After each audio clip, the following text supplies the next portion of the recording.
Hi everyone, welcome to डिवर्क blogs. इस video में मज़हर जो है अपने एक्सपीरियंस को शेयर करेगा। वो अपने ऑनबोर्डिंग से लेकर के ज्वाइनिंग तक का प्रोसीजर जो जो उनके साथ हुआ, जो जो रिजेक्शन हुआ, वो सभी एक्सप्लेन करेगा। कौन कौन सा डॉक्यूमेंट्स का रिजेक्ट हुआ, कैसे सिलेक्शन हुआ, प्लस असिमिलेशन टेस्ट उन्होंने क्या किया जो एफएससी उनको रोल मिला। So let's begin this video. Before that, if you haven't subscribe this channel, please subscribe this channel and hit the like button and let's begin this video. So over to Mazhar. Hi friends, मेरा नाम मज़हर है। आज मैं आप लोगों को Cognizant का अपना खुद का एक्सपीरियंस बताना चाहता हूँ एज ए फ्रेशर, बिल्कुल स्टार्टिंग प्रोसेस से लेकर ज्वाइनिंग के फर्स्ट वीक तक। तो चलिए डिस्कस करते हैं वन बाय वन। मेरा जो सिलेक्शन हुआ था वो है ऑफ कैंपस से। मैंने सुपर सेट के थ्रू अप्लाई किया था और कॉग्निजेंट सुपर सेट के थ्रू ही फ्रेशर्स को लेती है।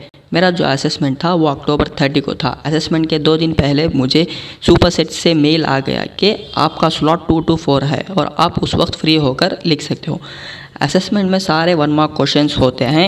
एजेंसी पेट्रोल के लिए असेसमेंट के वक्त कोई कोडिंग क्वेश्चंस नहीं होते और वो 1 मार्क भी। और 1 मार्क्स के जो टॉपिक हैं वो है reasoning, logical, numerical, grammatical, blood relation, इसी में आते हैं। और सारे क्वेश्चंस एक इजी टू मीडियम लेवल के ही होते हैं, जिसको अगर आप लोग थोड़ा सा प्रैक्टिस कर लोगे तो आप लोग इजीली सॉल्व कर सकते हो। तो अब बात करते हैं असेसमेंट का रिज़ल्ट। मोस्टली असेसमेंट का रिज़ल्ट 15 डेज़ होते हैं, बट मेरे केस में बहुत जल्दी हो गया था क्योंकि उस वक्त CTS बल्क हायरिंग कर रही थी। लेकिन आप लोगों के केस में हो सकता है थोड़ा ज़्यादा भी हो। मेरा असेसमेंट का रिज़ल्ट फिर 5 डेज़ में ही आउट हो गया था कि मेरा असेसमेंट राउंड क्लियर हो गया है और बहुत जल्द आपका टेक्निकल इंटरव्यू शेड्यूल हो जाएगा। और उसके 2 दिन बाद मेरा टेक्निकल इंटरव्यू शेड्यूल हो गया। और अब बात करते हैं टेक्निकल इंटरव्यू की। मेरा इंटरव्यू 8 नवंबर को शेड्यूल हुआ था और टाइमिंग था शायद 1:30 to 3 PM। बट उस दिन इंटरव्यूअर ने मुझे कॉल नहीं किया। मैंने 4 घंटे इंटरव्यूअर का वेट किया, बट इंटरव्यूअर ने मुझे कॉल नहीं किया। फिर सिर्फ तकरीबन 7 बजे मेल आया कि कॉग्निजेंट की तरफ से आपका इंटरव्यू कंप्लीट नहीं हुआ, आपका फिर से किसी और दिन शेड्यूल कर दिया जाएगा इंटरव्यू। और उसके 2 दिन बाद फिर से मुझे मेल आया कि 11 नवंबर को 3 to 4:30 PM स्लॉट आपका इंटरव्यू शेड्यूल हो चुका है। और उस वक्त मुझे इंटरव्यूअर ने कॉल किया और इंटरव्यू में सारे उसने बेसिक क्वेश्चंस ही पूछे, जैसे कि फ़र्स्ट इंट्रोडक्शन, उसके बाद प्रोजेक्ट, उसके बाद मुझे जिस लैंग्वेज में इंटरेस्ट है उसके बेसिक क्वेश्चंस ही पूछे। और थोड़ा 3 एप्टीट्यूड क्वेश्चंस पूछा गया और उसके बाद थोड़ा बेसिक प्रोग्रामिंग क्वेश्चंस, जैसे कि पैलिंड्रोम, प्राइम नंबर्स, थोड़े बेसिक प्रोग्राम्स जिसका लॉजिक थोड़ा इजी हो सकता है। ये सारा क्वेश्चंस उसने पूछा गया। After technical round Cognizant usually 15 days लेती है अपना रिज़ल्ट आउट करने के लिए, बट मुझे सिर्फ एक ही दिन लगा मेरा रिज़ल्ट आउट करने के लिए, क्योंकि उस वक्त कॉग्निजेंट बल्क हायरिंग कर रही थी। इसीलिए मतलब मेरा टेक्निकल इंटरव्यू 11 नवंबर को हुआ और 13 नवंबर को मेरा HR राउंड होया। HR राउंड अगर किसी का आ जाता है तो इसका मतलब अब 98% सेलेक्ट हो चुके हो। HR में सिर्फ डॉक्यूमेंट वेरिफिकेशन ही होता है और कुछ नहीं होता। और 20 नवंबर को सुपर सेट अकाउंट में मेरा स्टेटस ऑफर्ड शो हो रहा और 22 नवंबर को मुझे ऑफ़र लेटर मेल में रिसीव हो गया। तो मैंने 24 नवंबर को मेरा ऑफ़र लेटर एक्सेप्ट किया और उसके एक दिन बाद मुझे BGV का लिंक आया क्या आप अपना डॉक्यूमेंट अपलोड कर सकते हो। तो मैंने अपना सारा प्रोसेस, बैकग्राउंड वेरिफिकेशन और प्री जॉइनिंग फॉर्मेलिटीज़ 26 नवंबर को अपनी सारी डॉक्यूमेंट अपलोड कर दी। और 2 दिसंबर को पोर्टल पे मुझे अपडेट हुआ कि मेरा जॉइनिंग डेट 28 दिसंबर को है। अब बात करते हैं document upload and one more thing, rejection. ये थोड़ी सी बुरी बात है। आपका परसेंटेज अगर 60% के बिलो है तो इन 10th 12th UG और PG, देन मेरी एक सजेशन है कि आप लोग अप्लाई मत करो। अगर आप सिर्फ इंटरव्यू एक्सपीरियंस चाहते हैं तो अप्लाई करो, इंटरव्यू एक्सपीरियंस ले लो, बट एक्सपेक्ट ना रखना कि कॉग्निजेंट आपको सेलेक्ट कर लेगी। अब बात करते हैं क्या क्या रीज़न हो सकते हैं रिजेक्शंस के। मैंने एक तो पहले ही बोल दिया, एक है परसेंटेज जो है 60% के बिलो अगर है तो आपका रिजेक्शन कॉग्निजेंट किसी भी प्रोसेस में रिजेक्ट कर सकती है। आफ्टर डेट ऑफ ज्वाइनिंग देने के बाद भी रिजेक्ट कर सकती है। लेकिन अगर आपका 60% के ऊपर है तो आपको कॉग्निजेंट रिजेक्ट नहीं करेगी। और दूसरा रीज़न, बहुत सारे लोगों को रिजेक्शन आया है even after date of joining के बाद भी। और दूसरा रीज़न है आपको कॉलेज। अगर आपका कॉलेज वेरीफाइड नहीं है सुपरसेट अकाउंट में, यानी कि आपका कॉलेज एफिलेटेड नहीं है, यूनिवर्सिटी एफिलेटेड यही नहीं है, या आपका प्राइवेट यूनिवर्सिटी है, न्यू कॉलेज है जो सुपरसेट में आपका कॉलेज नहीं दिखा रहा है। मेरा एक है, अगर सुपरसेट में अगर आपका कॉलेज वेरीफाइड है तो इसका मतलब CTS के लिस्ट पर भी आपका कॉलेज वेरीफाइड होगा। तो बहुत सारे मेरे दोस्तों को, एक दो दोस्तों को रिजेक्शन आया है कि आपका कॉलेज वेरीफाइड नहीं है, इसीलिए हम आपका एप्लीकेशन रिटर्न करते हैं। मगर 90% कॉलेजेस एफिलेटेड ही होते हैं। अब बात करते हैं BGV स्टेटस के बारे में। मेरा जो है एक बार डॉक्यूमेंट रिजेक्ट हुआ था after getting date of joining. CTS को अगर किसी वक्त आपका डॉक्यूमेंट बराबर मतलब ठीक नहीं लगा तो वो आपको मेल भेजेगी कि आपको ये डॉक्यूमेंट फिर से अपलोड करना है। December 9 को मेरा एक डॉक्यूमेंट रिजेक्ट हुआ था। जो डॉक्यूमेंट रिजेक्ट नहीं था, सिर्फ उन्होंने इतना बोला कि मार्कशीट्स, आपके पूरे मार्कशीट के साथ आपका प्रोविजनल डिग्री ऐड करके अपलोड करें। जो मैंने उसी वक्त जब भी मेल देखा उसी वक्त कर दिया। तो मेरा December 11 को जब मैंने मोबाइल पर चेक किया तो मेरा BGV and pre joining formalities 100% show कर रहा था।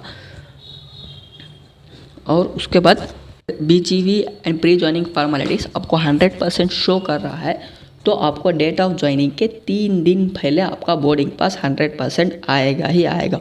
मान लो अगर आपका डेट ऑफ ज्वाइनिंग 11 जनवरी है, तो अगर आपने 8 जनवरी तक अपना सारा डॉक्यूमेंट सही तरीके से सबमिट कर दिया तो आपको 9 को आपका बोर्डिंग पास कंफर्म रिसीव हो जाएगा। और अगर आप 10 को आपको रात तक माइक्रोसॉफ्ट लिंक और वेबएक्स लिंक्स, जिसमें वो आपको ऑनबोर्डिंग करना चाहते हैं, उसका लिंक भी आपको दे दिया जाएगा। अब बात करते हैं ज्वाइनिंग के बाद की। पहले 2 दिन बेसिक इंडक्शन प्रोग्राम होगा जो आपको मेल में वो शेड्यूल भेज देंगे। उसका कोई इश्यू नहीं है, वो आप लोग दे देना। उसका शेड्यूल के लायक वो 2 दिन आपको प्रोग्राम लेंगे जो कि बेसिक, इसमें आपका कोई कुछ नहीं। वो लोग सिर्फ अपने कंपनी के बारे में और कंपनी रूल्स के बारे में 2 दिन आपको इंडक्शन डे में समझा देंगे। बात करते हैं आपका सबसे मेन रोल के, जो है आप ज्वाइनिंग होने के बाद आपका डोमाइन क्या होगा प्रोग्रामर एनालिस्ट ट्रेनिंग में।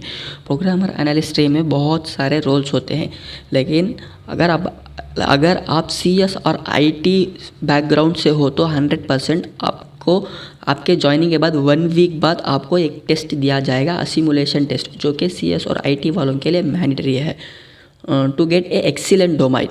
अगर आप लोग अदर ब्रांच से हो तो आपको कोडिंग नॉलेज है तो आप अदर ब्रांच वाले से हो तो आप अपने HR को मैसेज कर सकते हो कि मुझे कोडिंग नॉलेज है, मैं सिमुलेशन टेस्ट लिखना चाहूँ। तो अगर वो चाहें तो अलाउ कर सकते हैं। 50% चांसेस है कि वो आपको अलाउ कर देंगे।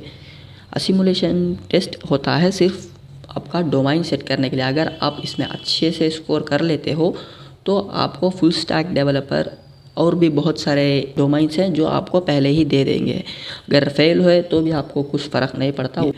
सिमुलेशन टेस्ट के 2 पार्ट्स होते हैं, एक SQL एंड प्रोग्रामिंग में .NET और जावा। जो .NET होता है वो C# के थ्रू किया जा सकता है। SQL सभी के लिए मैंडेटरी है और प्रोग्रामिंग के लिए बहुत सारे लोगों को जावा आता होगा, बहुत सारे के .NET, उसके बेसिस पर आप लोग कोडिंग कर सकते हो। SQL में टोटल 19 क्वेश्चन होते हैं, जिसमें 15 1 मार्क्स होते हैं और 4 कोडिंग क्वेश्चंस होते हैं। और चारों के चारों एकदम इजी टू मीडियम लेवल ही होते हैं। अगर आपको बेसिक SQL नॉलेज भी होगा तो आप लोग आसानी से क्लियर कर सकते हो। और जावा और .NET में टोटल 13 क्वेश्चंस होंगे, जिसमें 9 1 मार्क्स होंगे और 4 कोडिंग क्वेश्चंस होंगे। जावा में अगर थोड़ा सा भी आपको बेसिक प्रोग्रामिंग नॉलेज होगा तो आप लोग ईजी से सॉल्व कर सकते हो। और इसको होने के बाद विदिन 4 to 5 डेज़ आपको आपका डोमाइन दे दिया जाएगा। मेरा जो हुआ था, मैंने SQL एंड जावा सब में 4 क्वेश्चंस सॉल्व किए थे। उसमें मुझे FSC यानी फुल स्टैक इंजीनियर इन जावा का रोल मिला था। बस इतना ही। आई होप मैंने सारा का सारा पॉइंट्स बोल दिया है, सिलेक्शन से लेकर ज्वाइनिंग तक। Thank you. Thank you so much Mazhar, experience अपना शेयर करने के लिए। होप ये एक्सपीरियंस जो है बहुत सारे कैंडिडेट को, बहुत सारे फ्रेशर कैंडिडेट को जो है बहुत ज़्यादा हेल्पफुल साबित होगा। बिकॉज़ आपने जो है बहुत अच्छे तरीके से जो है इस सभी एक्सपीरियंस को शेयर किया है फ्रॉम स्टार्टिंग टू जॉइनिंग। उनका जो भी एक्सपीरियंस उन्होंने किया है, लाइक एसिमुलेशन टेस्ट में, ऑनबोर्डिंग में, बीजीपी में, एंड असेसमेंट टेस्ट वगैरह में जो भी उनका इंटरव्यू एक्सपीरियंस वगैरह हुआ था, वो सभी एक्सपीरियंस जो है इन्होंने बहुत अच्छे तरीके से जो है एक्सप्लेन किया। होप इस तरह का वीडियो मैं इन फ्यूचर लाऊंगा, और भी डिफरेंट कैंडिडेट मुझसे कांटेक्ट करेंगे कि हाँ मुझे इंटरव्यू एक्सपीरियंस शेयर करना है। सो उसके लिए hope for the best. Like अगर आपको भी इंटरव्यू एक्सपीरियंस शेयर करना है और कंट्रीब्यूट करना है अपने जूनियर्स, अपने फ्रेंड्स को के लिए, तो आप मुझसे कांटेक्ट कर सकते हैं इंस्टाग्राम पे, या फिर comment down in this video, so that आपको जो है जो भी आपका एक्सपीरियंस हुआ है कॉग्निजेंट में, विप्रो में, टीसीएस में, या फिर एक्स वाई जेड जो भी कंपनी में आपका सिलेक्शन हुआ है, अगर वो इंटरव्यू एक्सपीरियंस आप इस चैनल के माध्यम से दूसरे जूनियर्स लोगों के साथ पहुंचाना चाहते हैं तो वो बेस्ट रहेगा। लाइक अगर आपका एक्सपीरियंस किसी को हेल्पफुल साबित हो तो वो तो एक अच्छी बात है। लाइक उन लोगों के लिए लाइक जो भी इन फ्यूचर ज्वाइन करेंगे जो भी एक्स वाई जेड कंपनीज में, सो उन लोगों के लिए बहुत ही ज़्यादा हेल्पफुल साबित होगा। सो प्लीज़ अगर आप एक्सपीरियंस शेयर करना चाहते हैं तो इस वीडियो में जो है कमेंट कीजिए, मैं आपसे कांटेक्ट कर लूँगा, या फिर आप मुझसे टेलीग्राम, इंस्टाग्राम पे कांटेक्ट कर सकते हैं। सो जितना भी आप एक्सपीरियंस शेयर करना चाहते हैं जिस भी कंपनी से रिलेटेड, आप शेयर कर सकते हैं, सो दैट अदर पीपल के लिए जो है बहुत ही ज़्यादा हेल्पफुल साबित हो। सो मैं होप करूँगा आप मुझसे कांटेक्ट करोगे और कमेंट करोगे इस वीडियो में, प्लस इंस्टाग्राम पे कांटेक्ट करोगे। Let's meet in other video, till then take care.